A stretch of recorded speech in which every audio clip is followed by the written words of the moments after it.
Hello, everyone. Hope you're doing well. We're going to begin the podcast with a request from David, who got in touch and said, have you seen the comments from Hadji Malik Diouf? So I went and found them, sent them to Frankie. So he's prepared. I'm prepared. I'm going to tell you what he said. Then we're going to discuss it. We've got a quote here. It says, ideally, I see myself at a top club among the 5 best in the world. I think I have the potential to get there through hard work. And I hope, God willing, to achieve that. I've only been playing professional football for 2 years, so I'm remaining patient. That was Hadji Malik Diouf. Frankie, over to you. Talk about running before you can defend, Geo. Brilliant. What a fantastic phrase that is. It's wild. Look, I'm all for people wanting to do the best they can in their career and being ambitious. I think that's really important. I think it keeps you driven and keeps you wanting to kick on. Actually, and this is me being really, really blunt, I think he's very, very lucky to be in the Premier League right now. I think he's very, very lucky to be at a club like West Ham.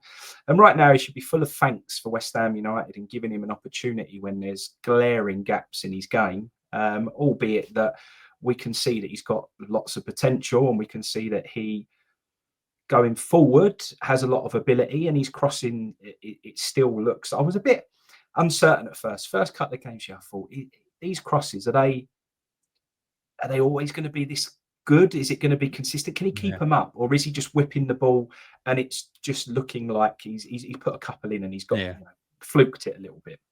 But actually, the crosses are very consistent. He puts that ball in a very dangerous way. He puts it right in the area of uncertainty. And I think it's the strongest part of his game at the moment. So we know he's got real positives in there. But, mate, just stay a bit grounded. Concentrate on doing the work that West Ham need you to do to be an effective player for West Ham. Because at the moment, you've had maybe 1 or 2 good games, and then you've had a couple of real stinkers where you've really cost us goals. So let's get that sorted first. And then once you know how to defend and you can, you've got that added to your game, then we'll see where you are.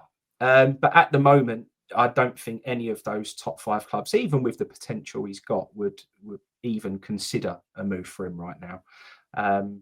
Anyone who knows, and I said to you, the first couple of games that he played for us, and everyone's going, he's excellent. I said, he isn't excellent. I said, he's got massive, massive issues with his game. I said, I guarantee you he will cost us goals. I said to you, the fans will go slightly on the turn with him at some point. I said, not in a horrible way, but they just won't have this excellent opinion of him. And I think we've already got there quite quickly, that while we know what he can do, there are issues that he's got. So, yeah, I just want him to focus on being the best he can be for West Ham right now, not worrying about playing for a top 5 club in the world. It's a little bit wild, mate. It's a bit of a crazy take from him. Yeah, there's a lot of different angles to come at it, isn't there? And I think you've covered them all pretty well, actually. I think that was a very balanced statement. I think in terms of start with his statement, his attitude, I love it. I love players with that attitude and that desire and that ambition. If anything, I'd get worried if they didn't have that ambition. I said, what do you hope to achieve? Like, mate, I've achieved it. I'm earning a bit of that. I'm all right. Thank you very much. I think, oh, okay. Do you not want to go on and win trophies or anything like that? And people, I'm all right where I am. Thank you. So I want to bring in young players whose ambitions are to go and play for the best teams in football. Because the reality is, they're probably not going to manage it. It doesn't happen. There's very, very few footballers. I mean, he's talking top 5 clubs in the world. Now, we can all argue about who those 5 clubs are, but if we were to say it's Bayern Munich, PSG, Real Madrid, Barcelona, Man City and Arsenal or something right now, I don't know. Do you know what I mean? If those are the 5, well, you're not good enough for any of them, are you? So, do you know what I mean? So, in terms of his attitude, it doesn't bother me at all. And the thing is, I've heard it loads of times from young players that have come to West Ham. Fernandez had it when he rocked up and he said, I want to play for Champions League club. I said, yeah, you'll probably get a game for Celtic. Enjoy it. But I don't mind it. It doesn't bother me at all. I don't see it as him looking for a move away or anything like that. And I think if you do somehow achieve it, well, I'll tell you what, we've had an incredible left back for a little while and we will get top dollar for him. So if that's his ambitions, good. I actually think that's the exactly the type of player I'd like to sign. Someone that's got that attitude. But like you said, there's two other things. There's the potential, which is could you go on and do it? And then there's the way you are right now, which is you're definitely not good enough to go play for them just yet. You may go on and do that. I'm very, very patient with Diouf. I think when young players come through, whether it's from your academy or you bring them in and you put them into the team, I think you know they're going to make mistakes and you know there's going to be a lot of errors and they're not the finished article. I don't think anyone expects those things. But I think what you also need is encouragement. You need evidence. And I think Diouf is showing I'm good at this and I'm good at that, and I'm not very good at this. And that's okay. That we, like you said, we've identified, or hopefully we've identified very early on that defensively, he's not the most solid left back in the league. However, going forward, he's bloody brilliant and his crosses are fantastic sometimes, and he's a real asset in the final third. And I think there's a lot to work with. So because I can see that, I'm able to take his poor games, I'm able to take his mistakes, as long as they get fewer. And in 24 months, 12 months from now, his defensive weaknesses, if you like, are not as weak as they are today. As long as he's making improvements, as long as he perhaps doesn't make the same mistake twice in a short space of time, I'm okay with it. Because you can look at him, you can see there's a good player there already, but to go on and become an excellent player is a little bit of work to have been done. Whereas there's some players you look at and you struggle to see the potential. Do you know what I mean? You struggle to see what it is. You think, oh, I'm not sure you're cut out for this level, full stop. I think Diouf is, but there's another level or two for him to go yet. So I'm pleased with the signing, pleased with what he's done so far, and I'm hoping he can improve, and hopefully he does go on and become good enough for a top 5 European club in the future. And then you'd like to say regarding Diouf before we move on, Frankie? No. I just hope people don't feel I was maybe being a little bit hard on him there, but it is just. But you're just being honest, right? If someone thinks you're being too hard or you're being too critical of that, then by default, what they would be suggesting is they think he's a really good defender already, and they can think that. That's their honest opinion. That's okay. But I think I would suggest that the evidence so far is that, well, we both agree that some games he's been a little bit ropey.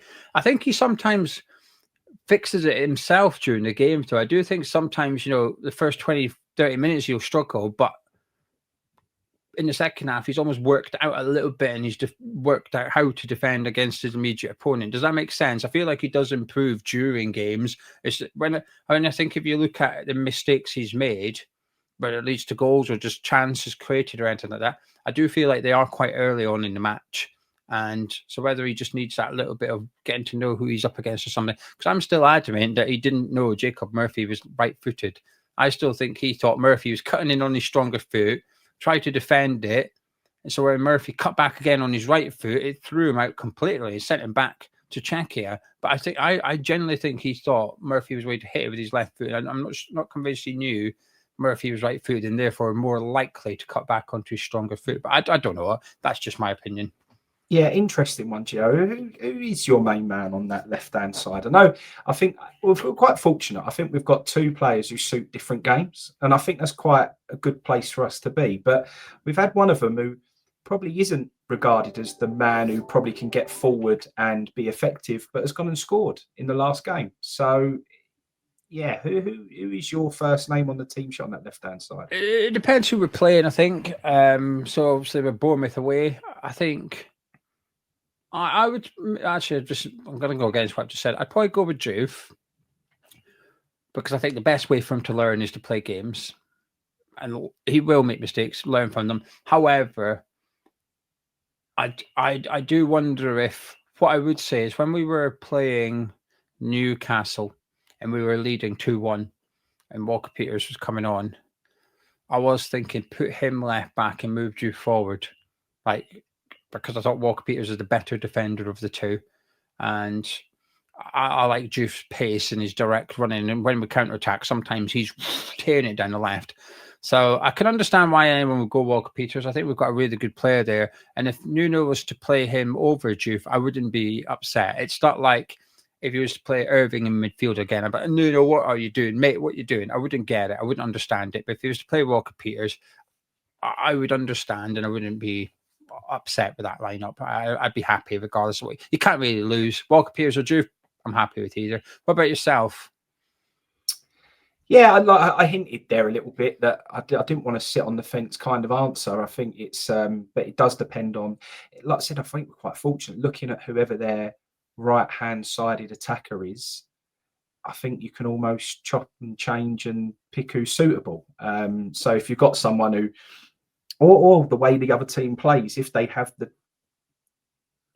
their right-sided player higher, or they're playing with two people on that right-hand side, whether it be a fullback or a wing-back and also a right-sided forward, if there's a situation where we're going to be a little bit deeper, I just feel like Walker Peters makes sense. If you're trying to defend, put the defender in. Yeah. But if we are on the front foot and we're trying to attack, then Diouf makes more sense. So yeah, I think it depends on the striker, weirdly, because when we played Spurs at home, I thought Diouf was getting forward really well and whipping some crosses in, and there was no one in the box. Kante was like the false nine, and he wasn't where the striker should be. So we weren't really utilising Diouf's greatest strength, in my opinion. So I think one of the big pluses for having him at left back is that delivery from the left-hand side. Well, it's only beneficial if someone's actually getting on the end of it and getting in the box. And if you're not going to have that focal point, if you're not going to have that number 9, and I mean Wilson or Füllkrug, if they ain't in the box, I would suggest that you're probably not going to be taking advantage of what Diouf can do from a delivery standpoint. And therefore, it's sort of what he gives you over Kyle Walker-Peters. You ain't using it. So therefore, maybe Kyle Walker-Peters is the better option for that match. So weirdly, I think whoever plays up front might actually be something I would take into consideration. I think if Callum Wilson starts, I think I'd go for Diouf, and I want to see a bit more of that. Diouf crossing it and Wilson trying to get on the end of it. He's got good movement with Wilson. I think the last couple of games I've been impressed by how he occupies centre backs, how he creates space for other players, his movement in the box, and that own goal that Botman scored. It was arguably a poor ball by Wan-Bissaka because the defender got to it, but Wilson's movement behind him was really good. He was getting across Chow. He's getting across Chow to try and get on the end of the cross. So had Wan-Bissaka's ball been on the money and not cut out by Botman, I think Wilson's got a damn good chance of getting there before the defender does. So yeah, I think Wilson, Diouf. Moving on. Let's do another young player first, actually, Frankie. Your mate, Kante. Well, I'll let you talk about the goal in a second. But before we do that, some rumours, and it's just rumours at this point, that well, I don't know. I believe the rumours, which is there's a few clubs looking and they're interested in loaning him in the January transfer. And I completely believe that part of the rumour, because why would you not be interested in loaning him? You're a League One team, a Championship team, League Two. Certainly a League Two, I think is too good for League Two. But League One or Championship, you need a central midfielder. Why would you not be looking at him? But there were some rumours that we might look to loan him out in the January transfer window. Would you loan him out? And I'll let you talk about his goal. I would absolutely loan him out if there's a good club for him to go to that is going to play him, that's going to give him more than he's getting in the under 20, what do they call it these days, 21s, 23s, whatever you call it, and he's going to get real competitive football. And I don't want him going to a team actually that's in any sort of trouble either. I want a team that's kicking on in the league and trying to achieve something. So I want him to go to a happy, comfortable place where, you know, they're on the front foot. And because at the moment, he didn't start against Liverpool, which was quite surprising. So, but he came on and made a real impact. But when those boys play, all of them that are available, whether it be Earthy, there's quite a lot of midfield options for that young group of lads at the moment. So I'm not opposed to one of them going and learning their trade somewhere. I think it makes sense. I can see actually why the better teams and the teams who are having a positive season and looking at trying to achieve something, whether it be playoffs or promotion, would look at Kante, because he you look at him and just think you could be the difference. You could be the man who actually either gets us into the playoffs, if they're sitting sort of just above mid-table at the moment, or even if it's a playoff team looking for getting into those automatic places. He just looks like he could go in and really affect games right now.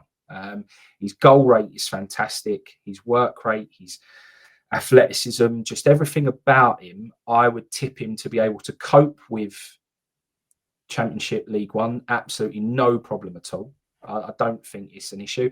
And there are people like Earthy where you was a bit concerned, because Earthy's one of those Rolls-Royce footballers, wants the ball on the ground, wants it on his feet, wants a good surface, wants to play football. Sometimes the Championship and League One is a bit different to that. Sometimes it's big lumps. They like to pick a big lump down there, and they like good aerial duels. It can be a real physical battle. And refs, from watching a lot of lower league football now, it's like a throwback. They let so much go. Like the play is just so many times in a match you go, well, in the Premier League, that's a free kick, and the refs just like play on. So it is a lot more physical. It's a lot more, but I think he can cope with it, no problem. So yeah, I mean, his goal against Liverpool was just outstanding, picking the ball out wide on the right-hand side, the shift across the box on his left, and the strike, it was just an arrow in the top corner. It was absolutely fantastic. So I don't know what that goal ratio is now, but he'd scored 4 in his first 5. So whether it's now 5 in 8 or 9, I mean, what a return in terms of goal ratio from midfield. I mean, that's absolutely outstanding. So yeah, if it was me, look, I think he has a part to play. I would love to see him get some Premier League experience. I would love to see him get a few opportunities, because I think he is capable. But if he's not, because Potts is that man at the moment, then I don't want him wasted. I don't want him just in there, just sort of going through the motions in the under. We want to fast track him, basically. Yeah. He is the sort of player who you can fast track to Premier League football. And he is the sort of player that we've been screaming out for. And while I've been banging on about Potts, Paqueta and Fernandes and getting them all in there, and that could make the difference, what we just said about on the left-hand side, about having different players for different scenarios, different games, different tactics, different opposition, he would give us something totally different in that midfield. And I want to see him breaking into that first team as quickly as possible. Yeah, I think also, I know we're jumping a gun a little bit, but it's only a month and a half away, the January transfer window. If you can sell Andy Irving and get 3 million for him, it won't be much, but that's what was rumoured to be in this summer. And he was the one that didn't want to move because he wanted to stay and fight for his place at West Ham. And I get it. I completely get it. But I'd be putting my arm around him and saying, mate, you had your chance, and you had your chance against, the team that were, well, at that time, 2 teams we were trying to finish above, but it was Leeds United in particular. You had your chance against a team that might get relegated this season, and you struggled, right? So you weren't up against a Premier League midfield per se. You were up against, I can't remember who started that game, Tanaka, Ampadu, and Stack, maybe Longstaff instead of Stack. But regardless, two of those players were playing Championship football last season, and you got outdone by them. I said, look, there's a tale there. And the differences between you and Souček, your partner in crime of that evening, is he can give us something in the box, whereas you can't. You are a midfielder, and that's it. Souček can actually give us something down the other end of the pitch. So if you were to offload Irving for 3 million, maybe, I think you've got the replacement in Kante. You've got him there. So that means and 3 million is not much. You ain't doing much with that. But if you can get 3 million for him and put it in, I know everyone's a fan. I was going to say it. No, I will say it. If that gets Nuno his Adama Traore, that's all right. Okay, you don't have to like the player. That's the point I was trying to badly stress today. I'm not Adama Traore's biggest fan, clearly, but that's who Nuno wants. Then I want him. I think it's really important Nuno gets who he wants this January. He has to get his main men because we need to stay up. And if he wants Traore, I think we've got to go get him, regardless of what our own opinions are. And Irving, weirdly, selling him could fund that. And you could replace Irving with Kante out under 21s. So you get an extra player in your squad. and you don't really spend any money. Of course, the wages will be a little bit of difference. I think the thing that impressed me about his goal against Liverpool was that when he struck it, even his run, he wasn't angled towards the goal. He was like running parallel to the 18-yard line as well. That's a difficult skill, even with your strongest foot. So to do with your weak foot, and it was an absolute rocket as well. Wow. Right. Okay. Hello. He's impressive. He's impressive. I do like him. I agree with you, though. If Nuno's not going to play him, if get to January and he's still not made an appearance, I don't, from memory, he's not even been on the bench yet for the senior team. So if he's not even going to be doing that, then I think let's just try and loan him out and get him some first team experience and reevaluate in the summer. And regardless, we're going to need him next season, one way or another, probably to either replace players like Rodriguez, or we're in the Championship and he's going to be needed to play Championship football. Obviously, Diouf won't be here; he'll be off to Barcelona then. But let's wrap it up, Frankie. But before we do, how are you feeling about everything? We beat Burnley. Were you happy? Well, obviously you're happy, but were you impressed, or was it just we need to get the job done? We got the job done, and we're still in the bottom three. I seen a table earlier. The Premier League put it up on Twitter, and it was done by like points. So at the bottom, it was Wolves on 2. Then there was 3 points, 4 points, 5 points, 6. Well, obviously, no one's got these points, but there was a massive gap. Then there was a cluster of us Leeds, Burnley, Newcastle. I feel like I'm missing someone, Nottingham Forest. Then there was a little gap to Everton and those, like, then a gap and so on. And when I seen it looking like that little cluster, it didn't feel so bad because I thought, well, there's a few teams in it now, isn't there? We've made up ground a little bit. Difficult fixtures coming up, but has it made you feel a little bit more comfortable? Yeah, a lot more comfortable. I mean, back-to-back wins is enough to give anyone a bit of confidence. So that was good. Very typical West Ham thing to be out of the bottom 3, looking like it's job done, and then concede a blooming last-minute goal that puts you back into it again. A former academy player as well. A former academy player as well. It couldn't be any more typical, could it? So, but it showed you just how, if anyone was felt we was overreacting, the fact you've got 2 wins and still haven't got yourself out of it shows you how bad a position we was in. We were right in it, and you know they're the horrible places we get. And all the people who've been through it before, there'll be younger lads who probably don't remember previous relegations who watch this and so on, but we've just been here before. And when you get into that scenario where you have to win 3 games to get out of trouble, it's an half difficult in the Premier League to go 3 back-to-back wins. It's double hard. So that's why we had lots of concern, and the people who have been through it before had started to see warning signs and think this isn't good. But we got the 2 wins over the line. Happy days. Burnley was okay. It was a step forward again. But the reason I've got more confidence is just looking at, like you say, Wilson's a proper striker. There's no question about it. And look, I don't know whether it's when we actually have a proper striker who plays for us, you realise what a proper striker is all about. Like you said, it isn't just what they do. It's how they bring others into the game. It's how they create space for other players. That's what a proper striker who knows his trade does. And we've just not had one of those for such a long time. So, playing him as a proper striker makes total sense. The midfield's been sorted out. We've got legs, we've got energy, we've got creativity, we're scoring goals. That's everything you could ask for. So I'm all right, actually. Look, we can't relax on it because the job's not done. We've got to find something over a very, like you said, tricky winter period where we've got some real tough games. But I'm in the point now where I start fancying us again properly. Yeah. Like, there isn't anyone who starts to worry me too much. Like, I was, me boy's teammate, his best mate in his team, he's a Liverpool fan. And we was talking about getting some tickets and whatever and blah, blah, blah. And he was like, I wish he was a West Ham fan. I think he says that because he's thinking we're going to get rolled over and my mate's going to give me some stick. But I weren't that worried. I've got to the point where even Liverpool, I think we can give them a good game again now. So look, it's what difference a few weeks makes, but it isn't anything other than I think we're playing the right team now. We've always, but you know, and I fancy that midfield against anyone's midfield. I really, really do. Yeah. So, yeah, Well, I'm a lot more relaxed. speaking of typical West Ham fashion, Buchanan gets booked and he's suspended for the Bournemouth game. So we I know. finally have a winning formula and we've got to adjust it. But I was a bit like yourself. You know, Saturday we beat Burnley and I didn't have the buzz after Burnley that I had after Newcastle.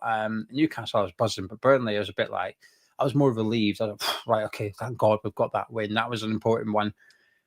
The buzz wasn't there. And I think it's just because it was in a game that we were perhaps expected to win. We were the favourites for, and it was against a team just above us. There was Newcastle felt like bonus points to some extent, whereas Burnley just felt like job done. We're treading water a little bit. We're just not losing anything in the race. But then on Sunday, I was watching the Villa-Bournemouth game, and Villa went 2-0 up, and Bournemouth just they looked tired. Bournemouth, there was no energy in that Bournemouth team. And I was watching it and I was thinking, maybe we could beat Bournemouth. Bournemouth away, maybe we could do this. Maybe we normally do all right at Bournemouth away and all. So then I was like, Geo, calm down. I was like, all right, okay, a draw away to Bournemouth. Then later on, that was a 2 p.m. game, 4:30 game. I'm watching Man City rip Liverpool apart, and I'm thinking, well, if we draw away to Bournemouth, that's 7 points from 3 games. Liverpool at home,